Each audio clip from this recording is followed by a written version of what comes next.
علی امین گنڈاپور نے دو غلطیاں کی اپنے جو وزارت اللہ کا اقتدار تھا۔ ایک تو یہ ہے کہ رمضان المبارک میں علی امین گنڈاپور جو اپنے ساتھ ان کے جو ایم پی ایز ہیں ان کو کور کمانڈر ہاؤس میں افطاری پہ لے گئے۔ وہاں پہ کچھ ایسی باتیں ہوئیں جو کہ وہاں پہ شہرام ترکئی بھی تھا، دوسرے جو لوگ ہیں جو عمران خان کے جانشین ہیں وہ بھی موجود تھے۔ انہوں نے دیکھا کہ یار یہ علی امین گنڈاپور تو عمران خان کو ہر لحاظ سے ہی بائی پاس کرتا جا رہا ہے، تو انہوں نے عمران خان کو بتایا۔ یہ پہلا ریزن تھا۔ اب دوسرا ریزن آپ سنیں، آپ حیران ہو جائیں گے۔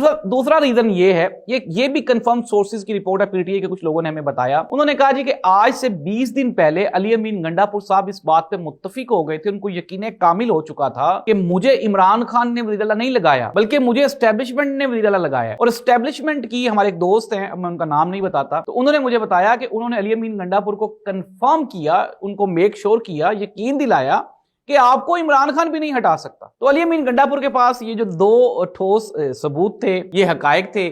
علی امین گنڈاپور جو ہیں انہوں نے سمجھا کہ شاید اب ہو سکتا ہے کہ عمران خان مجھے واقعی نہ ہٹا سکے، لیکن at the end Imran Khan نے یہ بازی جیت لی ہے۔ اور عمران خان نے ایک ایسی چال بچھائی ہے اپنا وزیر مروا کے، تو عمران خان یہ جو شطرنج کی بازی ہے اس کو جیتنا چاہ رہا ہے، اور انڈاؤٹڈلی عمران خان جیت بھی گیا۔ اب اگر سہیل آفریدی وزیر اللہ بنے گا تو بھی عمران خان کی جیت ہے، اگر سہیل آفریدی کو روکا گیا اور وزیر اللہ نہ بننے دیا گیا تو بھی عمران خان کی جیت ہے۔ اور آئندہ جو 6 مہینے ہیں وہ ہم سہیل آفریدی کو ہی ڈسکس کریں گے۔